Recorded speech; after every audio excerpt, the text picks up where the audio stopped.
Hello, everybody, and welcome to this very festive episode of the Goldster Inside Story. I'm absolutely thrilled to have with me today Jeremy Seal, who some of you may know best as a travel writer, but he is also the biographer of someone who's extremely important at this time of year, and that is St. Nicholas. Welcome back to Goldster, Jeremy. It's lovely to have you here. It's a pleasure to be back, Lucinda. Lovely to see you. Happy Christmas to everybody. And what a lovely Christmas tree you've got on your right shoulder. Thank you very much. I do love Christmas, as everybody here probably knows. So tell us, who was St. Nicholas?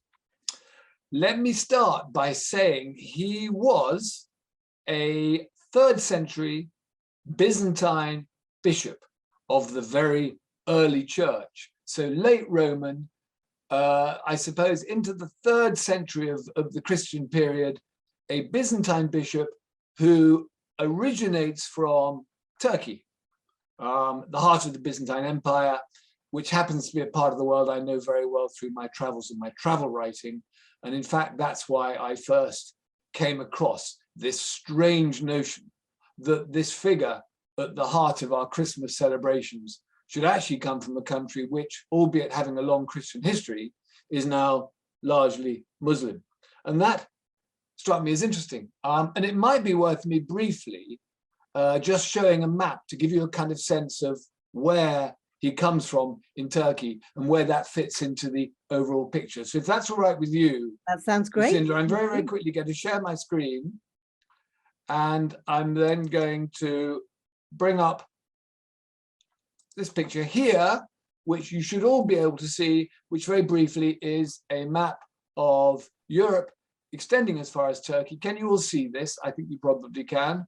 Yes, definitely. And what I love is the only place that's highlighted in the UK is Winchester. Indeed, and I'll tell you why in just a minute.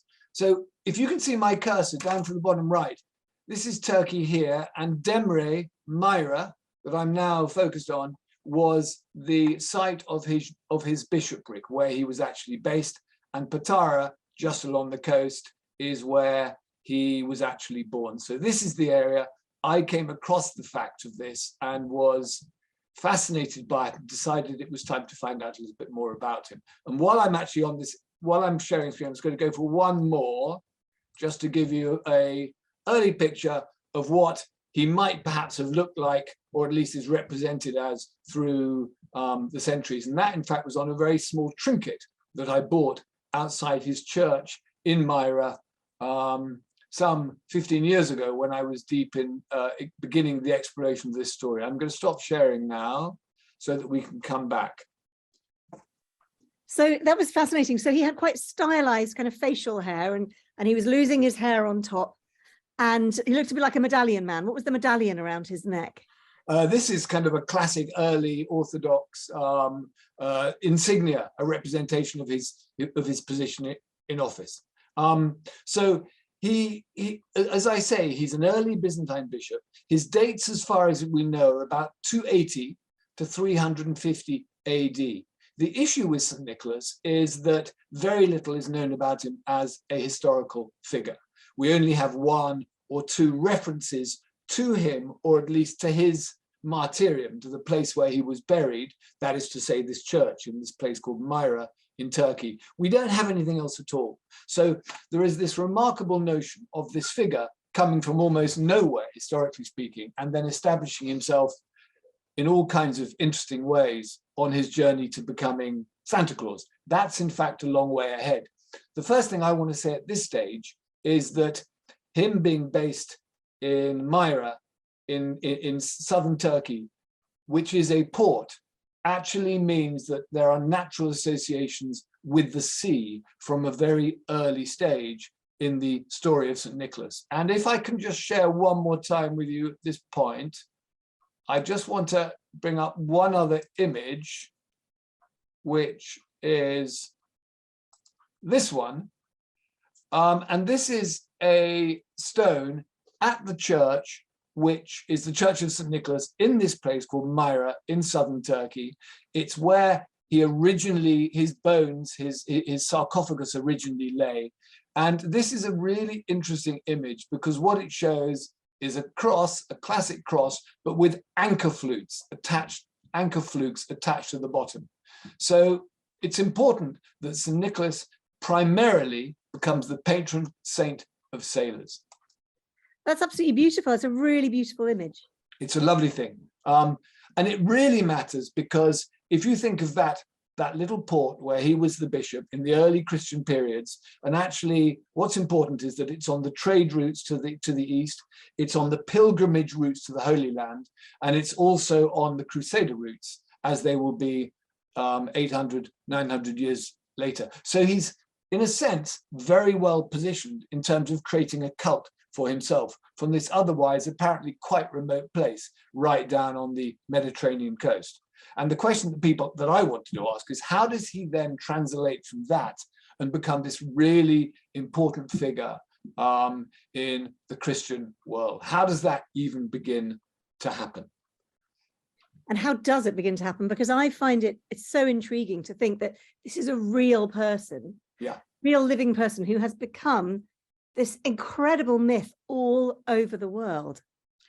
I think several things are in play in terms of how this goes about. I think the great thing about becoming the patron saint of sailors, and remember that this is the early Christian centuries when the old pagan gods are being replaced by saints. So Poseidon, who is the very important pagan god of the sea and the protector of sailors, is removed or is being removed by the time we're talking about, say, 300 AD. And there is this process whereby prominent Christian figures are replacing them.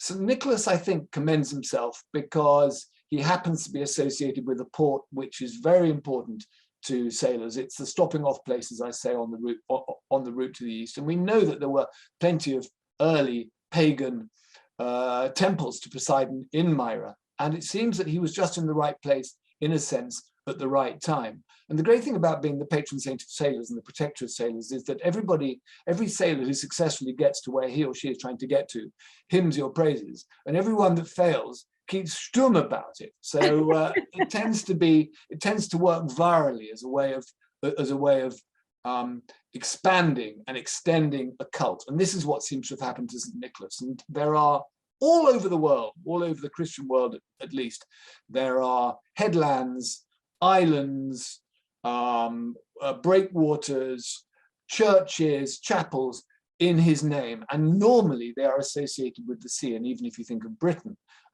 so many of the British ports, Gloucester, Southampton, various ones in London, Bristol, they all have a prominent church to St. Nicholas, the patron saint of sailors. So that, if you like, is the vehicle whereby he comes to great prominence.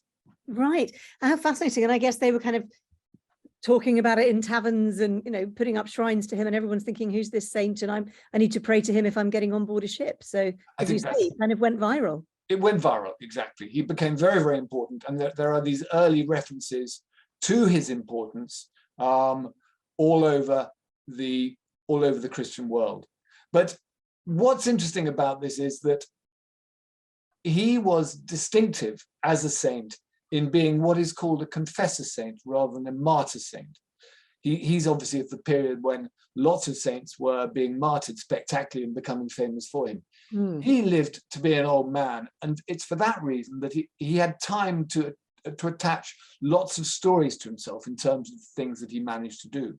Quite a lot of these stories had a miraculous element. They were to do with saving sailors, obviously. They were to do with saving foundering cargoes, which he managed to get delivered safely to the port to which they were intended. He managed to spring the falsely accused out of prison. But the story that absolutely defines him is one that, again, I want to share a screen in a minute, but it's a story called The Three Daughters.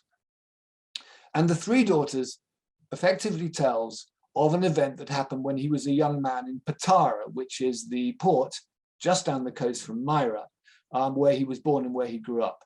And in Patara, Nicholas becomes aware of an impoverished nobleman in the town who is proposing to put his three daughters into prostitution by way of raising some money to at least feed the family. And St. Nicholas takes it upon himself to arrive at night secretly and to provide each of these girls with a dowry donation in the form of a bag of gold. Let me just share the screen briefly to bring you up one of these images, which I will then describe.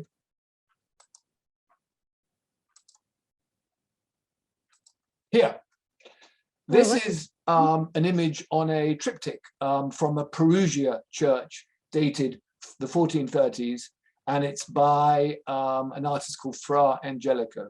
And you can see on the right, St. Nicholas slipping through a window, what is quite hard to see, but it is a gold dowry bag, into the interior where the cutaway shows the three daughters in bed and the nobleman having a bit of a moment, wondering how he's going to resolve this problem.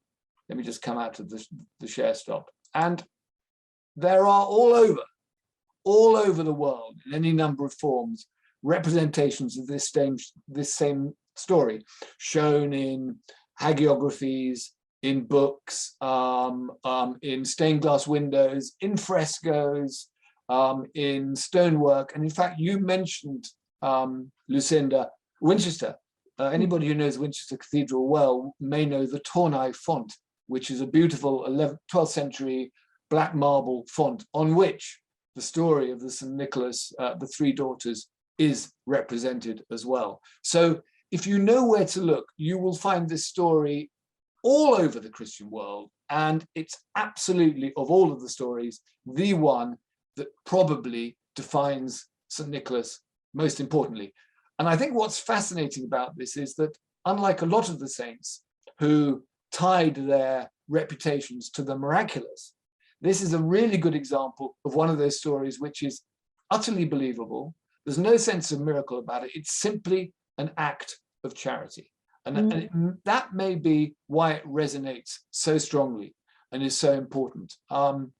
If you look at, for example, the Russian experience of St. Nicholas is incredibly important in Russia. He's the patron saint. And he appears in various forms. He's known as St. Nicholas the Wonder Worker for some of his miraculous achievements. He's known as St. Nicholas as the Sea, but he's best known as St. Nicholas Ugodnik, which effectively means St. Nicholas the Helper. And that's absolutely essential to the telling of the St. Nicholas story. And it's fascinating as well, because you mentioned, which I'd not thought about before, the fact that he wasn't martyred, that he became an old man. And of course, if we think about modern day Father Christmas representations, a man with a long white beard. St. Nicholas actually had the time in which to become an older man and to grow a long white beard. So I guess that does mark him out from quite a lot of the saints who, of course, were martyred and murdered much too young. Isn't that fascinating? When you think of all the kind of young martyred saints, and they're all represented in their youth. And I think you're right that there is probably some connection between the notion of the kindly old man, albeit it's also interesting that when he does make this act of charity, he is a young man. He does this as a young man in his youth. Nevertheless, the notion of the kindly old man is obviously something that, we're jumping ahead now, is obviously something that carries across into the story that we're going to get onto in due course. And just to say that perhaps that the Three Sisters was possibly just one act. I mean, if that was the kind of person that he was, presumably there were many others that perhaps haven't made it down the annals of oral history, but at the time it could have been something that he did very regularly, that people expected those kind of things. So that would all add to this. I think that's exactly right. I think it is symbolic of the charitable character, the charitable personality. And it's basically a way of saying this is a value that we all in the early Christian church respond to and acknowledge. And it's also known, actually, that there are various examples, if you look at the historical instances of benefactors in the period in question, so between 200 and 300 AD, that in fact in a couple of the ancient city sites near to Myra and Patara, there are inscriptions which hymn the virtues of particular benefactors, and saying that one of the things they did was provide dowries to orphaned girls. So there is this notion that there is probably an element of truth in backing this story, but you're also right to say that there is no reason why that was the only act of charity that he undertook. It simply symbolizes the wider notion of acts of charity and acts of goodwill to fellows, to people in difficult situations. So after his death, how did he die? Did he died of old age? As far as we know, he died of old age. Again, coming back to what I was saying earlier, there's very little known about him historically. There are a couple of references. The only references we have to him are actually to the existence of his martyrium, to his place of burial from about the 500s. The rest is simply what emerges in this strange kind of notion of kind of the making of a saint and how that actually happens. And that's what's so fascinating about it. Yeah. So tell us about that. How does that happen?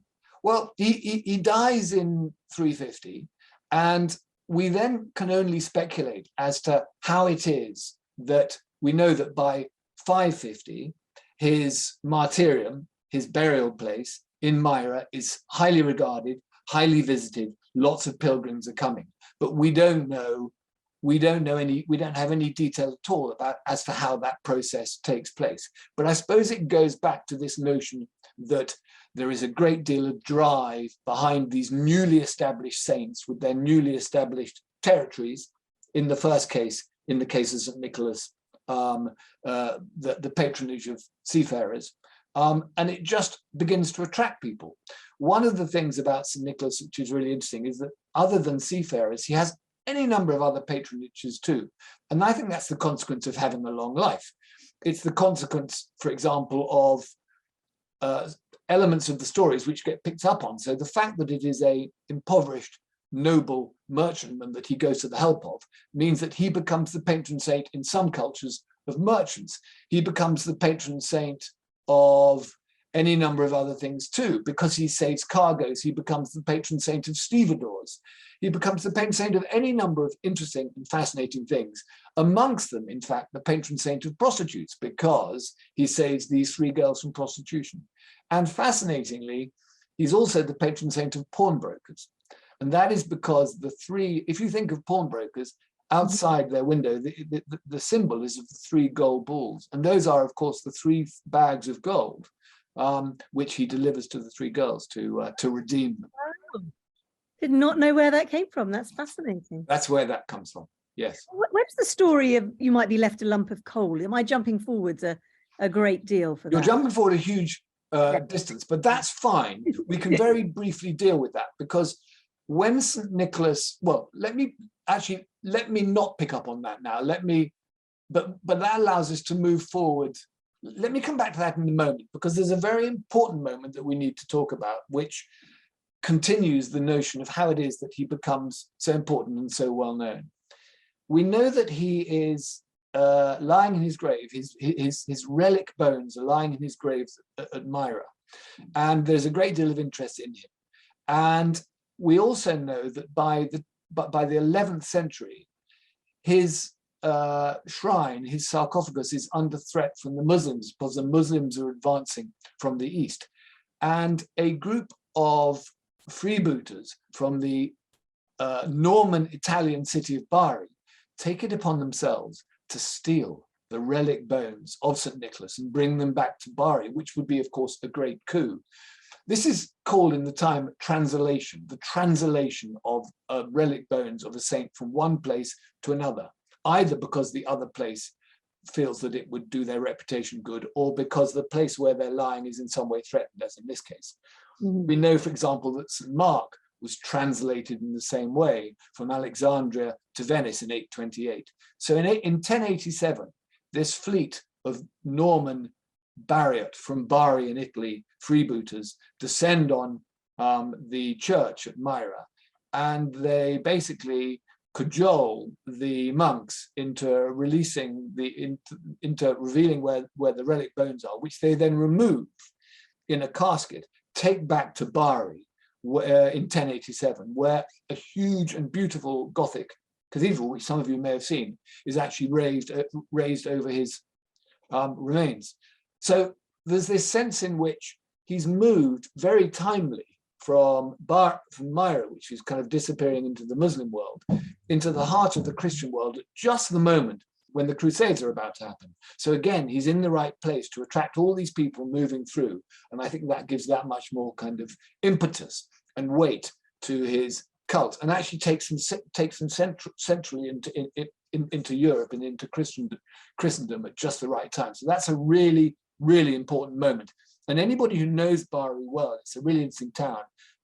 Brief share screen, just if I may. One more image. This is, if you go to Bari Old Town and you walk around, on all the walls there are these wonderful, wonderful images of St. Nicholas. It's absolutely the heart of St. Nicholas, the St. Nicholas cult, and it's wonderful. Beautiful. So basically, I've got you to the point that he's established in Europe, and he's the patron saint of sailors. And it's now that the story of the three daughters begins to kick in and move ahead. And I mentioned that because that will eventually get us to what you were asking about, the chunks of coal. St. Nicholas Day falls on December the 6th. It was in the Greek world, in the Orthodox world, it was always December the 6th. And that is also adopted in the Catholic world as the date on which he is commemorated. And a tradition arises whereby on December the 6th, gifts are given by the parents, but apparently on behalf of St. Nicholas, to the children. And this takes place certainly from the 12th or 13th century, right across the Christian world. It also takes place actually in England as well. So you've got this sense, December the 6th, gifts being given in honor, if you like, of St. Nicholas and honoring the gifts that he made, these acts of charity to these three daughters. So you've got the beginning of a sense that we're moving towards a story that we may all recognize, but with a different name. And the key there is Amsterdam. Of all the great ports that adopt St. Nicholas, Amsterdam and the other Dutch ports tend to be the most important. St. Nicholas becomes very, very important in Amsterdam. And in Amsterdam, in Dutch, St. Nicholas is rendered as Sint Heerklaas. Sint Heerklaas, which is, I suppose, the Dutch for Saint Lord Nicholas. And from Sint Heerklaas, we eventually will get Santa Claus. I've been wondering I was wondering if there were two different saints who were kind of amalgamated together, but it's the same saint. It's the same saint. The name that gets kind of changed in translation. It's the same saint, the name gets changed, and this is obviously the next element where we then begin to move into the Americanization of Sint Heerklaas, so that he then becomes Santa Claus. But here we call him Father Christmas. So indeed. Where does that come from? Is that a whole other route, or is that a much later? It's fascinating. Let's go to Father Christmas very briefly. Father Christmas originally was a sort of master of ceremonies figure who was not actually related to the giving of gifts. He would go around from house to house at Christmas time. He was tended to be dressed in green, and he would jolly along, exactly. He would jolly along the party in particular people's houses. He'd be given mince pies, and he effectively introduced the Christmas festivals. But he had a distinct role from the gift-giving role that St. Nicholas had in relation to December the 6th, and would have in the guise of Santa Claus in relation to December the 25th in due course. So the Father Christmas thing is really interesting, because certainly when I was growing up, I'd barely heard of Santa Claus. My parents insisted on calling this character Father Christmas. But what effectively happens, and this is jumping ahead, is that when Santa Claus is established in the States from the mid-19th century, he's then exported to Britain, where he and Father Christmas tend to become amalgamated and become one. And I guess the American version, in the way of American versions, tends to take over. And Father Christmas, in his original form, although he keeps the name, loses the color and the function and simply becomes a reversioning of Santa Claus. So was the Father Christmas originally, is this the kind of like ancient mummers? Correct. Like the Correct. He sort of goes back to sort of pagan Saturnalia, end of the year celebrations, The idea of the Green Man. I mean, we when you look at the John Leach illustrations of Christmas Carol, the Ghost of Christmas Present looks a bit like a modern day Father Christmas, but a bit like the Green Man, and he's in green and white. Is that exactly that right? That's the best way of imagining him. He's much closer to the Green Man than to what we now understand Father Christmas to be. Right. Gosh, that's so fascinating. And so I just want to ask actually how you decided you were going to write about him, because there's so little known. What made you think, I'm going to do a biography of this person? Well, I think because I have this fascination with Turkey, and I was thoroughly astonished to discover that that's where he had his beginnings. And it struck me as a travel writer that if one wanted to, one could follow this extraordinary posthumous story. It's not really about the life. It's about the elements attached to the life, which then go on this extraordinary developing arc through time, the way that a cult changes and is affected. And I love the idea of thinking, if this begins, as it seems to do in Myra, Turkey, and it ends in Lapland or the North Pole, how do you then trace that journey through what is effectively the whole of Christian history? And where does it take you, and what does it do? So I basically went on the road and I followed this developing cult from Anatolia, Turkey, to Bari, into Central Europe, to Amsterdam, with stop-offs to visit Britain and elsewhere, and then across to Manhattan, which becomes the heart of the Santa Claus story, as we'll get onto that in a minute. And thence, with my own children, to Lapland, because I was actually writing this book when my kids were very young. And part of the inspiration was precisely this, that this figure still seemed to have such importance for them. It was a figure in which they invested so much belief and wonder. And I really, really wanted to explore it from that perspective, yes. Fantastic. I know it's available on Kindle. I've just put the link into the chat for that. It's got two names, and it's interesting with what you were just talking about, because it says Nicholas, the Epic Journey from Saint to Santa Claus, and also Santa a Life. Yes, that's the American and British editions, different names. Yeah.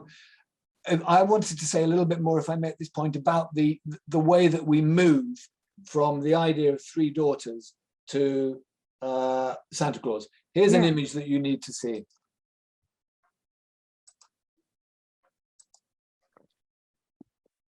Okay, this is a church in Serbia, and this is a fresco which dates from about 1400.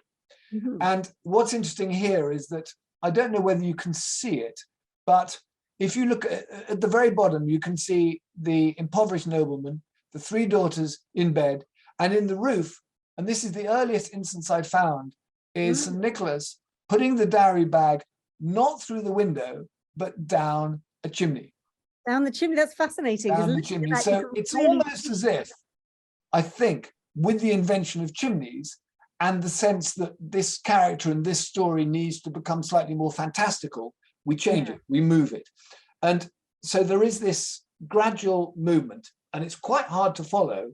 How do we get from a Byzantine benefactor putting 3 bags of gold through a window to Santa Claus with all the kind of afflatus, all the kind of stuff,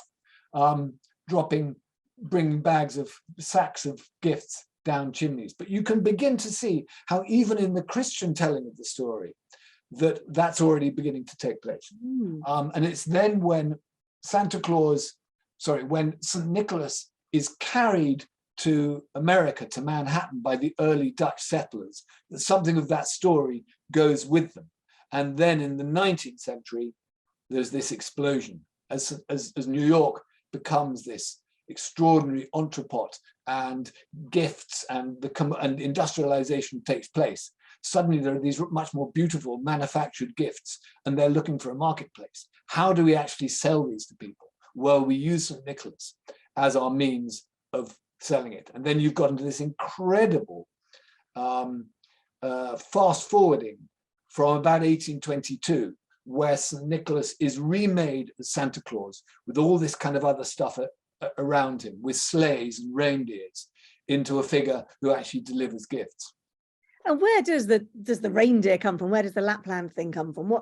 How is suddenly? Well, yeah, I mean, I kind of go quite deep into this, and I think it's kind of a consequence of history. Two things are going on. One, I'll also cover sleighs as well. Of course, in Manhattan in the 1820s, you would get around by sleigh, not by cart in the wintertime. So that's a natural kind of addition. Put sleighs in. And interestingly, jingle bells is a consequence of the fact that sleighs moving across snow are very quiet, and they were added as a safety mechanism, effectively, you know. So the bells are like a hoot, to warn people that things are going past.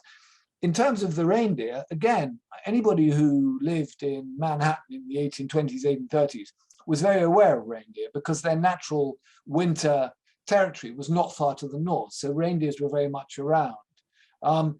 As for the idea of Lapland, it's really interesting. In the early tellings of the Santa Claus story in the States, originally he lives in Manhattan. But I think the problem is that the makers of the story recognize that as people have addresses, where are you actually going to put him? He needs to be somewhere more fantastical. And from the 1840s onwards, of course, everybody's thinking about the frozen north. Everybody's fascinated by the North Pole. You know, the early explorers were trying to get there. There is this extraordinary fascination represented in poetry and in storytelling too, about the frozen sublime. And it seems to me that it's the natural place for Santa Claus to be moved to, because it's beyond reach and it's fantastical, and it's this kind of wonderful representation of all the great elements of winter. Oh, that's so interesting. I can't believe that Father Christmas used to live in Manhattan. He did indeed live in Manhattan. Yes, that was his place. He never quite had an address, but I think from the moment that the city actually was properly established and people were asking, well, where is he in Manhattan?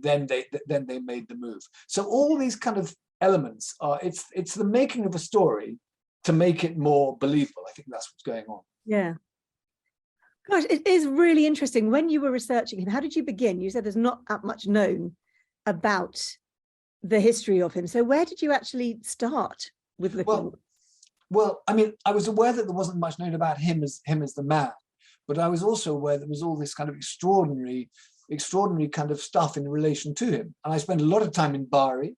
I spent a lot of time in Manhattan. I spent a lot of time in Amsterdam, just trying to make sense of how this story was changing. And as I mentioned to you, that early fresco showing St. Nicholas for the first time actually putting a bag of gold down a chimney, I was very much looking for that moment. When is the earliest moment that somebody, for whatever reason, decides to represent him in this different way?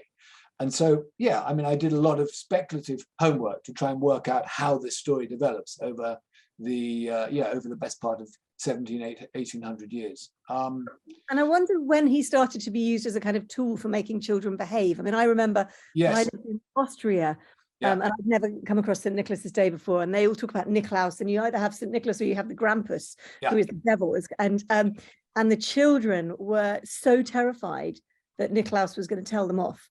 And basically, you know, from the 6th of December onwards, if your behavior isn't perfect, and I guess in the American terms, we get the kind of the naughty list or the nice list. But children were so serious. They'd go and talk to St. Nicholas, and they'd have to confess. It was a bit like the confessional in the Catholic Church.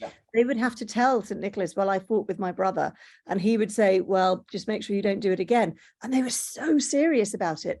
When did that start to happen, that he becomes this kind of bogeyman? Yes, I mean, in original manifestations of the St. Nicholas Day feast.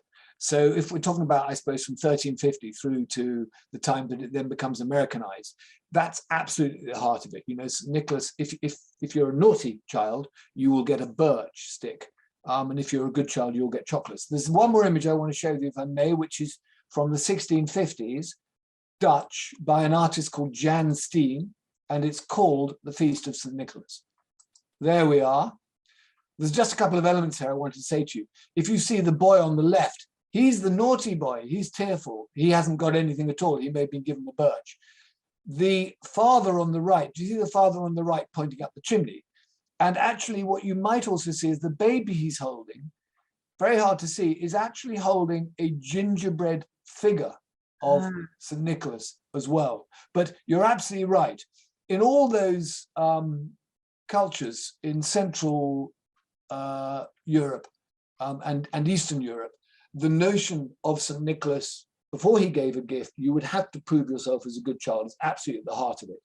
Yes, you're right in the sense that that has been diluted or lost in the Americanization of the Santa Claus story, but it was absolutely there and at the heart. So you do a lot of, we know you spent a lot of time in Italy, in Italy and Turkey, you've also spent time in Italy, you write your travel books.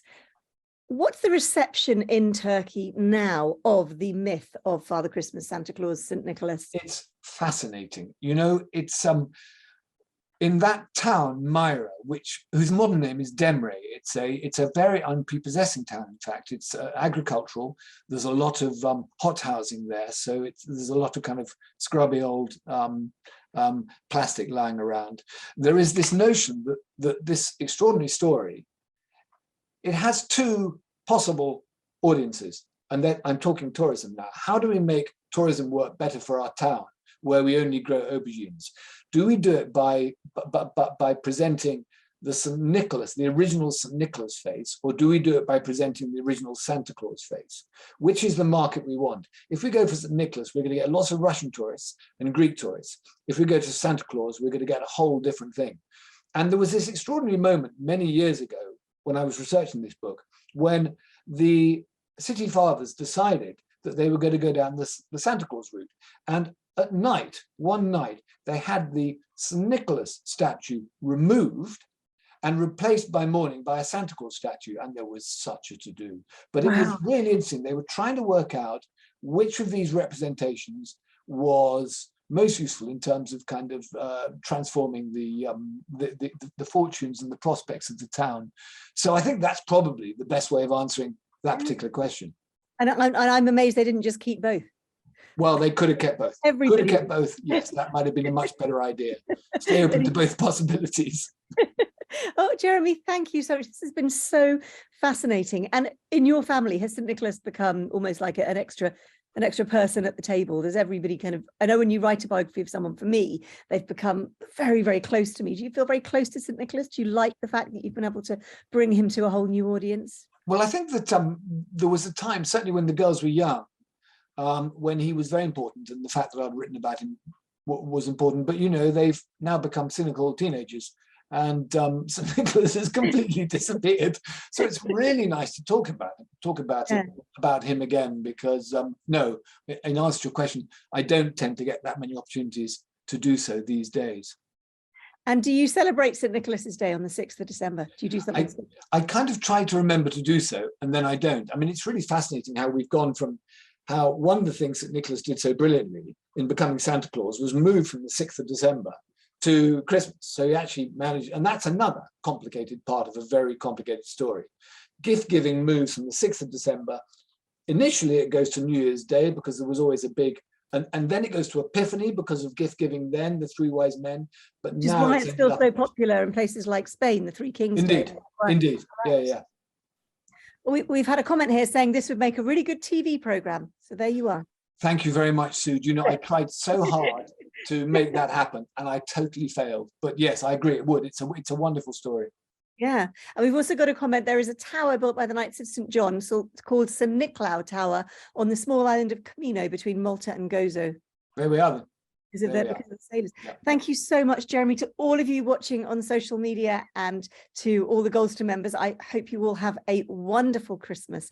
It has been absolutely brilliant learning about St. Nicholas. Thank you so much.